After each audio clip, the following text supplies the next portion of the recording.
Hello dear students, welcome back to our YouTube channel.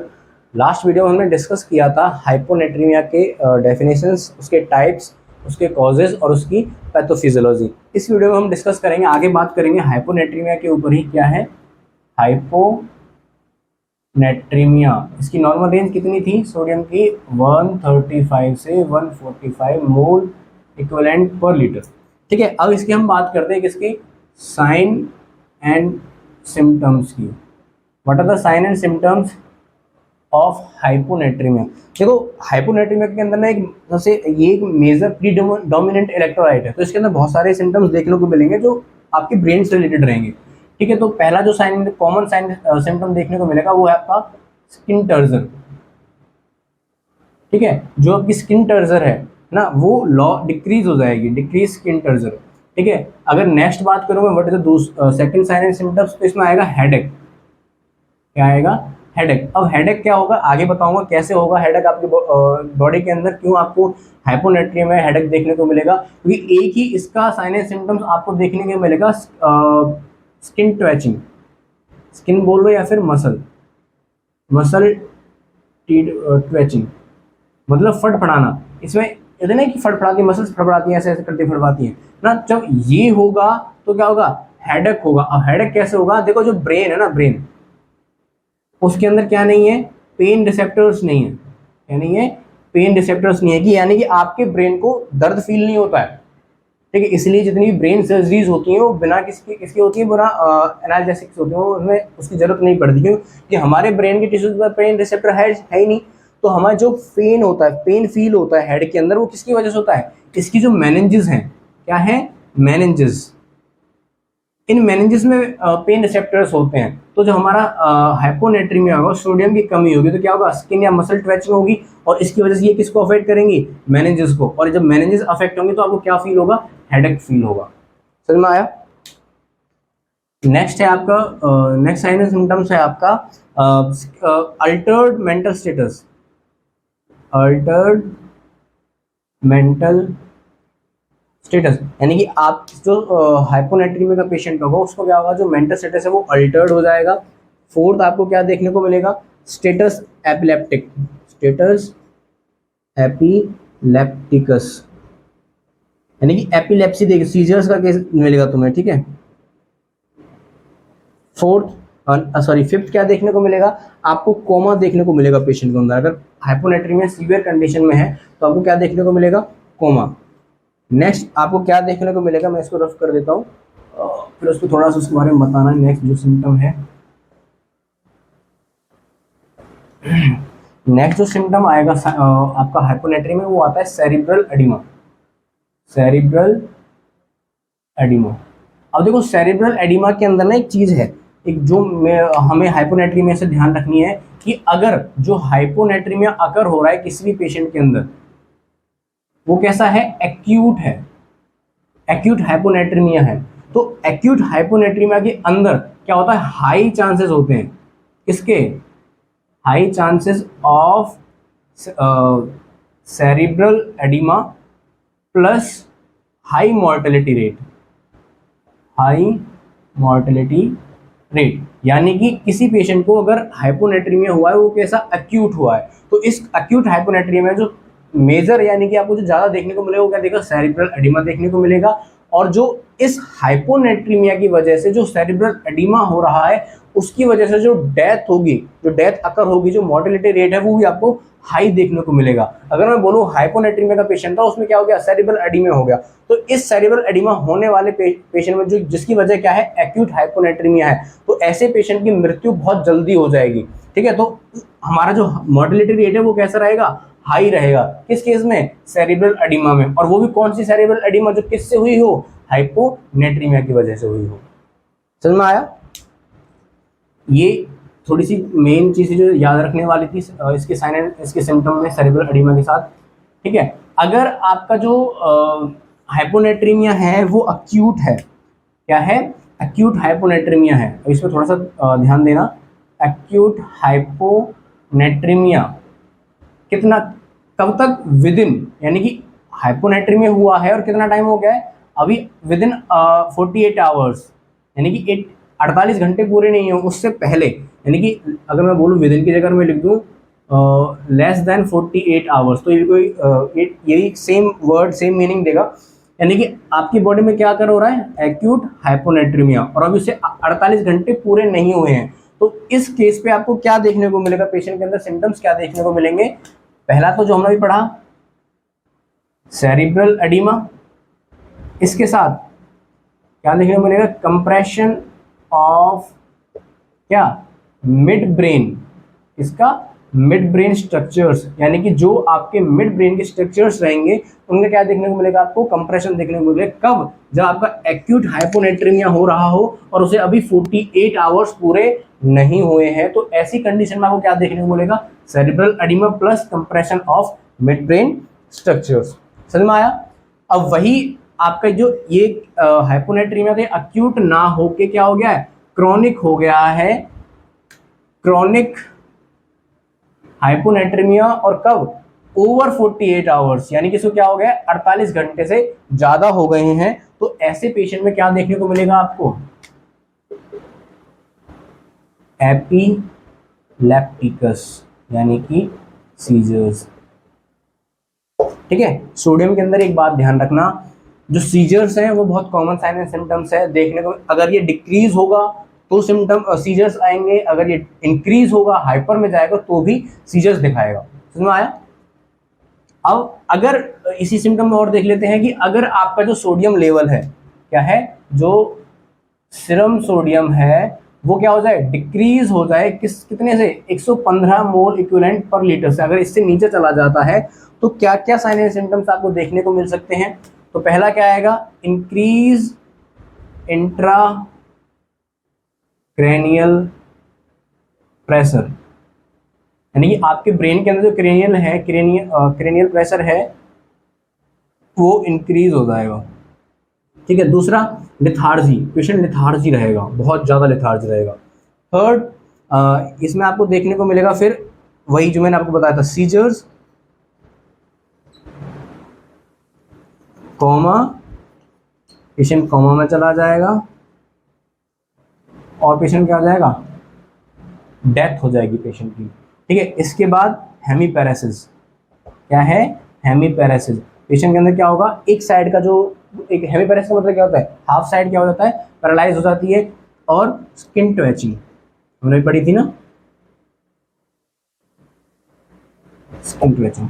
ये symptoms देखने को मिलेंगे आपको कब, जब सीरम का जो सोडियम का जो लेवल है वो अगर 115 मोल इक्विवेलेंट से कम चला जाए तो आपको ये सिम्टम्स देखने को मिलेंगे। अगर इससे नीचे जा रहा है तो पेशेंट आपका सीवियर कंडीशन पे है, you have to need to close observe that patient, उसे क्लोज ऑब्जर्वेशन चाहिए, अदरवाइज वो किसके रिस्क पे है, फिर इसके रिस्क पे, वो भगवान को प्यारा होने वाला है। समझ में आया। These all are the signs and symptoms of hyponatremia। अब हम बात करते हैं इसके बाद किसकी, डायग्नोसिस की। What is the diagnosis of hyponatremia? अगर मैं डायग्नोसिस की बात करूं तो सबसे पहले हम क्या करवाएंगे, भाई सोडियम कम हो रहा है, कहाँ पे कम हो रहा है, सीरम में कम हो रहा है, तो ब्लड टेस्ट करवा दो। क्या करवाएंगे, ब्लड टेस्ट। और ब्लड टेस्ट में क्या होगा, एक तो जाएगा आपका सीरम सोडियम, दूसरा क्या करवा दो, सीबीसी करवा दो, और ये क्या करवाना है आपको, इसमें हेमेटोक्रेट का लेवल देखना है, हेमेटोक्रेट। और हेमेटोक्रेट लेवल अगर सोडियम हाइपोनेट्रीमिया हो रहा है तो हेमेटोक्रेट का लेवल कैसा आएगा, इंक्रीज आएगा। समझ में आया। दूसरा, सीरम टेस्ट सोडियम करवाया, यूरिन सोडियम करवा दो, यूरिन सैंपल भेज दो सोडियम के लिए। अब यूरिन सैंपल के अंदर दो चीजें देखने के लिए, वो थोड़ा सा देखो, इस पर थोड़ा सा फोकस करना कि अगर आपका जो अगर आपका जो हाइपोनेट्रीमिया है वो किसकी वजह से हो रहा है, मैंने कह दिया हाइपोनेट्रीमिया हो रहा है। अगर मेरा हाइपोनेट्रीमिया किसकी वजह, इसका कॉज क्या है, सोडियम का लॉस। ठीक है। तो मेरे जो यूरिन आएगा, मेरा जो यूरिन सैंपल जाएगा उसके अंदर सोडियम की मात्रा कैसी रहेगी, यूरिन सोडियम कैसा रहेगा, it is less than 20 mole equivalent पर लीटर। किसी केस में अगर हाइपोनेट्रीमिया आकर हो रहा है सोडियम लॉस की वजह से, ठीक है, तो उस केस में यूरिन के अंदर जो सोडियम पाया जाएगा वो होगा लेस देन 20 मोल इक्विवेलेंट। अगर मेरा हाइपोनेट्रीमिया हो रहा है, अगर मेरा हाइपोनेट्रीमिया हो रहा है और इसका जो कॉज है वो क्या है, SIADH syndrome of inappropriate secretion of antidiuretic hormone, अगर इसकी वजह से है तो मेरा जो यूरिन रहेगा, यूरिन के अंदर जो सोडियम की मात्रा रहेगी वो ग्रेटर देन रहेगी 20 मोल इक्विवेलेंट पर लीटर से। समझ में आया? यूरिन सैंपल भेजने के टाइम पे ये दो चीजें याद रखनी है कि अगर यूरिन के अंदर सोडियम का लेवल आ रहा है लेस देन 20 मोल इक्विवेलेंट, तो उसका कॉज क्या है? सोडियम लॉस है। आप अब ये क्यों पता करना है? क्योंकि देखो, इसको पता करने के ये आइडेंटिफिकेशन आपको डिटरमाइन करती है मैनेजमेंट, अगर आपको पता है कि आपका हाइपोनेट्रीमिया किसकी वजह से है? सोडियम लॉस की वजह से है, तो मैनेजमेंट पे क्या करवाओगे? सोडियम का रिप्लेसमेंट करवा दो, सिंपल। अगर आपको लग रहा है कि मेरा हाइपोनेट्रीमिया किसकी वजह से हो रहा है? SIADH की वजह से हो रहा है, तो मुझे क्या देना है? सोडियम रिप्लेसमेंट करवा दो। ठीक नहीं होगा, क्यों भाई? लॉस तो इसकी वजह से हो रहा है, तो मुझे पहले ये रूट कॉज ठीक करना पड़ेगा। तो इसके लिए ड्रग्स आती है, वो ड्रग्स दे दो। समझ में आया? तो ये जो आइडेंटिफिकेशन जो मैंने बताए, ये हमें क्या बताता है, किसमें हेल्प करता है? हमारे हाइपोनेट्रीमिया के मैनेजमेंट में। समझ आया? इसके बाद एक टेस्ट और कर लो, जो हमने पहला सिम्टम आया था हमारा, स्किन टर्जर टेस्ट। ठीक है, ये भी आपको हेल्प कर देगा किसको आइडेंटिफाई करने में? आपके हाइपोनेट्रीमिया को आइडेंटिफाई करने में। तो मैं these all are the diagnosis of hyponatremia. अब हम बात कर लेते हैं इसके मैनेजमेंट की। What are the management of hyponatremia? ठीक है, तो अगर मैं इसके मैनेजमेंट की बात करूं, मतलब मैनेजमेंट, ठीक है, और मैनेजमेंट में भी हम क्या करते हैं? Medical management. कौन सा करेंगे? मेडिकल। तो पहला जो आएगा वो आएगा सोडियम रिप्लेसमेंट। क्या करना है? सोडियम रिप्लेसमेंट, यानी कि सोडियम का रिप्लेसमेंट कर दो। सोडियम कम हो रहा है तो सोडियम दो पेशेंट को। तो सोडियम कैसे देंगे हम इसको केयरफुली देंगे। भाई ध्यान रखना, मैं एक वर्ड लिख रहा हूँ, carefully administration of sodium. Either आप इसे IV से दे दो, पेरेंट्रल रूट से दे दो, या फिर एंडोट्रैकियल से दे दो। सॉरी, एंडोट्रैकियल नहीं है, ये दो रूट है ना, इन दो रूट, अब इनमें से किसी भी रूट से दे दो आप। ठीक है, लेकिन मैंने एक वर्ड लिखा है केयरफुली। ये वर्ड मैंने क्यों लिखा है? क्योंकि आपको ये देना है ना, जो सोडियम रिप्लेस करवाना है, ये एक एक पैटर्न से करवाना है कि आप इसको ना एकदम से रैपिडली आप इसको हाइपोनेट्रीमिया को ट्रीट नहीं कर सकते हो। आपको कितना देना है कि ये आपका 12 मोल इक्विवेलेंट इस हिसाब से देना है कि 12 मोल इक्विवेलेंट जाए पेशेंट के अंदर, और कितने टाइम में? 24 घंटे के अंदर। समझ आया? इसलिए मैंने ये वर्ड लिखा है कि जब आप इसकी रिप्लेसमेंट करवाओगे सोडियम की, तो आप इस चीज का ध्यान रखोगे कि आप 24 घंटे के अंदर उसे कितना रिप्लेस करवाओ? सिर्फ 12 मोल इक्विवेलेंट। क्यों? अगर आपने ये किया तो ये किस में हेल्प करता है? ये प्रिवेंट करता है आपके प्रिवेंट ऑस्मोटिक डीमाइलिनेशन। ये कंडीशन है, न्यूरोलॉजिकल कंडीशन है। ये जो ऑस्मोटिक डीमाइलिनेशन है, ये क्या है? एक न्यूरोलॉजिक कंडीशन है। अगर आप किसी पेशेंट में क्या कर रहे हो, 24 घंटे के अंदर 12 मोल इक्विवेलेंट दे रहे हो, तो आप उसे किससे बचा रहे हो? एक न्यूरोलॉजिकल कंडीशन से बचा ले रहे हो, जिसका नाम क्या है? ऑस्मोटिक डीमाइलेशन। अब इस ऑस्मोटिक डीमाइलेशन में क्या होता है, जो पेशेंट है ना, उस पेशेंट का जो ब्रेन है, उनके, आपको पता है ब्रेन के अंदर क्या होते हैं? न्यूरॉन्स होते हैं। क्या होते हैं? न्यूरॉन्स। और ये क्या, एक होता है फाइबर ट्रैक्ट्स होते हैं, जो सिग्नल्स जनरेट करते हैं। ठीक है, इनको कौन कवर करता है? इनको एक सीट कवर करती है, जिसका नाम है क्या? माइलिन। क्या है? माइलिन। और ये माइलिन क्या करती है? इनकी प्रोटेक्शन करती है। स्पेलिंग देख लेना यार, है ना। माइलिन सीट होती है। अब आपने क्या किया?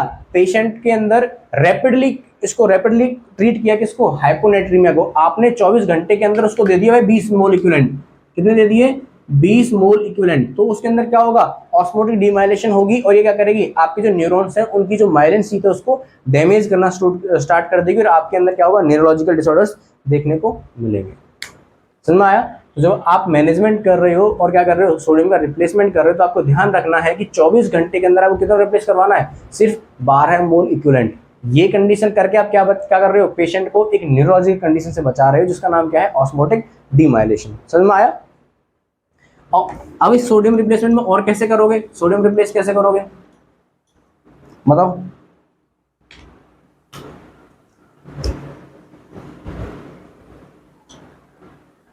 सोडियम रिच डाइट दे दो, खाने में सोडियम नमक ज्यादा बढ़ा दो। ठीक है, IV फ्लूइड एडमिनिस्टर कर दो, IV फ्लूइड में एक तो RL दे दो, दूसरा NS, और NS भी कौन सी, अगर मेरा हाइपोनाइट्रिक में तो सोडियम देना है तो मुझे फुल NS देनी है 0.9% वाली। ठीक है, ये दो तरह की आती है, ये होती है फुल NS 0.9% NS, एक होती है 0.45 NS, जिसे आप जानते हो हाफ NS के नाम से। किस नाम से? Half NS। समझ में आया? और इसके बाद क्या करोगे, अगर आपका ये तो आपने कर दिया कि भाई ये नॉर्मल था, ये सोडियम रिप्लेस कर लिया, अगर ये जो सोडियम लॉस है किसकी वजह से हो, इन केस ऑफ SiADH ये कंडीशन हो रही हो, तो इस कंडीशन में आपने देखा था क्या हो रहा है, हाइपरवोलेमिया हो रहा था। हाइपरवोलेमिया, अगर मैं बोलूं, अगर मैं टाइप की बात करूं तो SiADH के अंदर मुझे कौन सा टाइप देखने को मिला था हाइपरवोलेमिया का, हाइपोनेट्रीमिया का, हाइपरवोलेमिक हाइपोनेट्रीमिया। तो इस केस में मुझे क्या करना है कि देखो हाइपरटोनिक सॉल्यूशन देना है, क्या देना है, हाइपरटोनिक सॉल्यूशन। और हाइपरटोनिक सॉल्यूशन में कौन सा, सोडियम हाइपरटोनिक सॉल्यूशन, यानी कि ऐसा सॉल्यूशन मुझे पेशेंट को देना है जिसके अंदर सोडियम की मात्रा ज्यादा हो, यानी कि 0.9% NS। मैं ये तो एडमिनिस्टर कर रहा हूँ, लेकिन मैं क्या कर रहा हूँ भाई, ये भी एक तो फ्लूइड ही तो है ना, और हमने देखा कि SiADH केस में ऑलरेडी क्या था, हाइपरवोलेमिया हो रहा था पेशेंट के अंदर। तो मैं क्या करूंगा, इसके साथ साथ सीरम सोडियम हाइपरटोनिक सॉल्यूशन के साथ साथ मैं इसको क्या दे दूंगा, लेसिक्स और दे दूंगा। क्या करूंगा, लेसिक्स। इधर से आप क्या करोगे, सोडियम को ट्रीट करवाओगे हाइपोनेट्रीमिया को, और इधर से आपने क्या दे दिया, लेसिक। लेसिस क्या करेगा, जो हाइपरवोलेमिक कंडीशन जनरेट हो रही थी, इस कंडीशन को ट्रीट करेगा और बॉडी से यूरिन बहुत ज्यादा अमाउंट ऑफ वाटर, जो एक्सेस अमाउंट ऑफ वाटर उसको बॉडी से बाहर निकालना शुरू करेगा। ठीक है, तो जब आप ये ट्रीटमेंट दोगे पेशेंट को, जो पेशेंट का यूरिन आएगा, यूरिन कैसा रहेगा, आइसोटोनिक रहेगा। कैसा रहेगा, आइसोटोनिक। समझ में आया? This is the first management of sodium replacement by first management of hyponatremia by the help of sodium replacement। ठीक है, अब मैं अगर दूसरे मैनेजमेंट की बात करूं इसकी, तो दूसरे मैनेजमेंट में क्या आएगा, वाटर रेस्ट्रिक्शन। क्या आ रहा है, वाटर रेस्ट्रिक्शन, कि आप पानी कम कर दो, पेशेंट का लिमिट कर दो। क्यों, हमने क्या देखा था, हाइपरवोलेमिक हाइपोनेट्रीमिया देखा था। तो ऐसे केस में क्या करना है, मुझे पेशेंट का पानी रेस्ट्रिक्ट करना है, और कितना रेस्ट्रिक्ट करना है कि उस पेशेंट को 800 ml पानी देना है सिर्फ, कितने में, 24 आवर्स में, 24 घंटे में कितना पानी देना है, 800 ml। अगर हाइपोनेट्रीमिया बहुत ज्यादा सीवियर है, तो मैं क्या कर रहा हूं, पानी को तो रोकूंगा ही रोकूंगा, वाटर रेस्ट्रिक्शन तो होगी होगी, इसके साथ क्या एडमिट करोगे, सोडियम हाइपरटोनिक सॉल्यूशन। ठीक है, मैं ऐसे सॉल्यूशंस दूंगा जिसमें क्या होगा, सोडियम की मात्रा बहुत ज्यादा होगी, और मैंने क्या कर दिया, बाहर से जो वाटर का इंटेक है वो बंद कर दिया है, ताकि जो मेरे हाइपरवोलेमिक कंडीशन थी वो ट्रीट हो सके। समझ में आया? ये था वाटर रेस्ट्रिक्शन।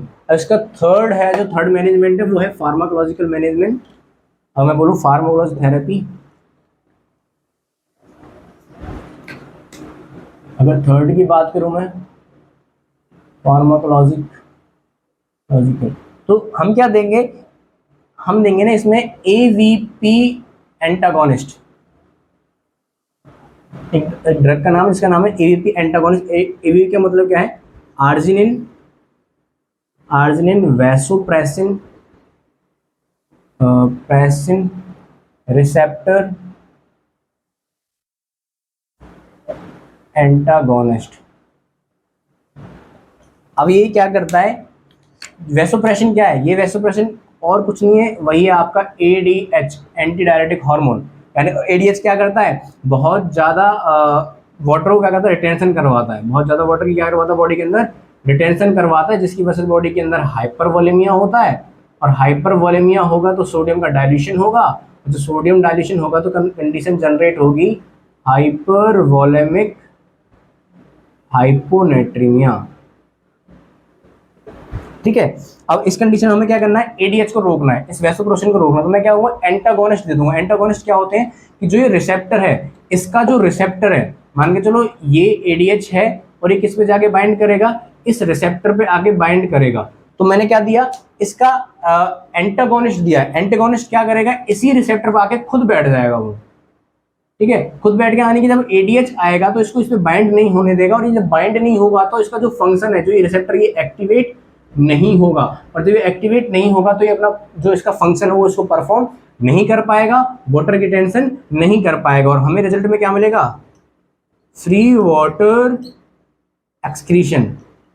कि वाटर तो रिटेंशन हो ही नहीं रहा है, क्यों, एडीएच अपने रिसेप्टर पे बाइंड नहीं हुआ, क्यों, वहां पे क्या आ गया, आपका एंटागोनिस्ट आ गया है, और ये क्या करेगा, वहां उस रिसेप्टर को बाइंड कर देगा, एक्टिवेट नहीं होने देगा, जिससे वाटर की टेंशन हो नहीं पाएगी, वाटर क्या करेगा, बॉडी से बाहर निकलेगा। ठीक है, तो अब ये आता है कि इसके अंदर क्या है, कौन सी जो एंटागोनिस्ट है, एवीपी एंटागोनिस्ट है, उसका नाम क्या है, तो हम इसमें देते हैं वेप्रिसोल।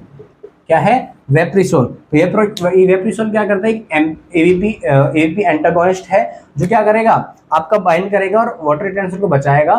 तो जो वेप्रिसोल है ये क्या करता है,